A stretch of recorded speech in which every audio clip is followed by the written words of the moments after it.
ठाणे येथील श्री राम व्यायाम शाळेच्या मैदानात राज्याभिषेक समारोह संस्था ठाणे आयोजित दुर्ग बांधणी स्पर्धा नवे प्रोत्साहन 2025 हा सोहळा मोठ्या प्रमाणात यशस्वीपणे पार पडला.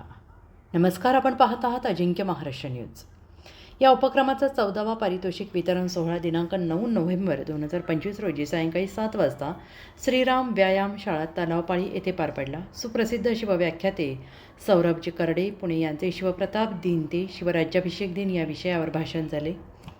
प्रमुख पाहुणे म्हणून श्री इंद्रजित जेधे, श्री अनिकेत बांदल, श्री श्रीनिवास इंदलकर, श्री बाळासाहेब सनस, श्री गोरख करंजावणी उपस्थित होते. माननीय आमदार श्री निरंजनजी डावखरे, संजयजी वाघुले यांनी देखील या कार्यक्रमास उपस्थिती दर्शवली.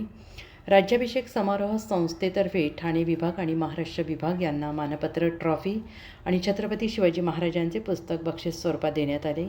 या कार्यक्रमात मुख्य आकर्षण म्हणून प्रणयजी शेलार यांच्या संग्रहातील इतिहासात वापरली गेलेली शस्त्रे, प्रमोदजी काटे यांचे संग्रहित असलेली जुनी नाणी प्रदर्शन भरवण्यात आले होते. तसेच युनेस्कोवर आधारित प्रश्नमंजुषा घेण्यात आली आणि सर्व सहभागी स्पर्धकांना मानपत्र देण्यात आले. शिवकालीन शस्त्रास्त्रे, ऐतिहासिक नाणी, चलन इतिहास यावरील माहितीपर उत्कृष्ट प्रदर्शन हे 2 दिवसांसाठी सगळ्यांना खुले करण्यात आले होते. आणि विशेष म्हणजे लहान मुलांचा सहभाग आणि सादरीकरण.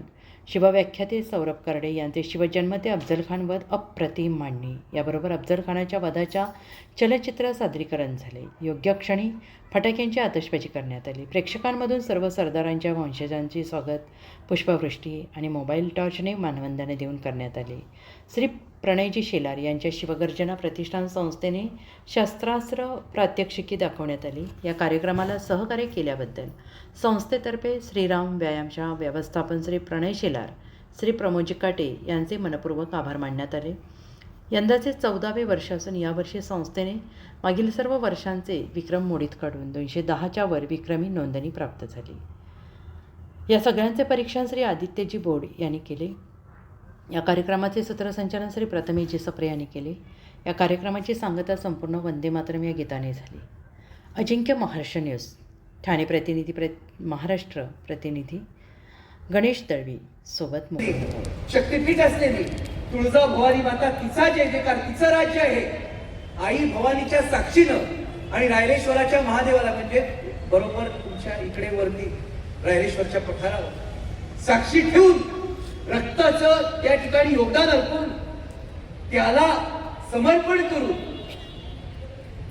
निर्माण केलेलं हे स्वराज्य आणि ते नष्ट करण्यासाठी अफजल खान आला. आता ती कथा सांगायची झाली, मला वाटतं इथं मागे एकदा ठाण्यात दादरला 3 दिवस शिवप्रताप सांगितलेला होता. 3 दिवस, आणि ते एवढा मोठा आहे. राज्याभिषेक आणि प्रतापगड आपल्याला आवडीचे विषय, आपली स्पेशलिटी ह्या सगळ्या विषयात. हल्ली आपण ते सगळं हळूहळू कमी करत नवीन सगळं करत गेलो, शोधत गेलो, बघत गेलो. परंतु वेळेच्या अभावी आपण त्यातले काही असे मुख्य मुद्दे बघू की इथून बाहेर पडणाऱ्या प्रत्येकाला ज्यावेळी अफजल खान, प्रतापगड ही गोष्ट आठवेल, त्यावेळी शिवाजी महाराजांच्या आणि शिवचरित्रातल्या त्या गोष्टींचे मुद्दे त्यांना आयुष्यभर आठवतील आणि प्रेरणा देतील. 35,000 फौज चालून आली आणि ती बातमी आल्याबरोबर स्वराज्यामध्ये त्या ठिकाणी भीतीचं वातावरण निर्माण झालं. याचं कारण काय? तितकंसं समर्थन होत नाही, कारण सरकारच्या वेगळ्या जबाबदाऱ्या आहेत. त्यामुळे समारोह समितीच्या ज्या संस्था आहेत किंवा राज्याभिषेक समितीच्या संस्था आहेत त्यांची जबाबदारी होते की आपण अशी काही कार्य करावे जेणेकरून त्या कार्यातनं छत्रपतींच्या इतिहासाचा प्रचार आणि प्रसार होऊन बऱ्याच तरुणांना, युवकांना, शाळकरी मुलांना प्रेरणा मिळेल. हा जो त्यांचा प्रकल्प आहे, या प्रकल्पातनं जेव्हा ही मुलं ही शस्त्र पाहतील, ही नाणी पाहतील, छत्रपती शिवाजी महाराजांची चित्र पाहतील, त्यांचे किल्ल्यांच्या प्रतिकृती पाहतील, त्यातनं त्यांना जी प्रेरणा मिळणार आहे ती वेगळ्या प्रकारची आहे.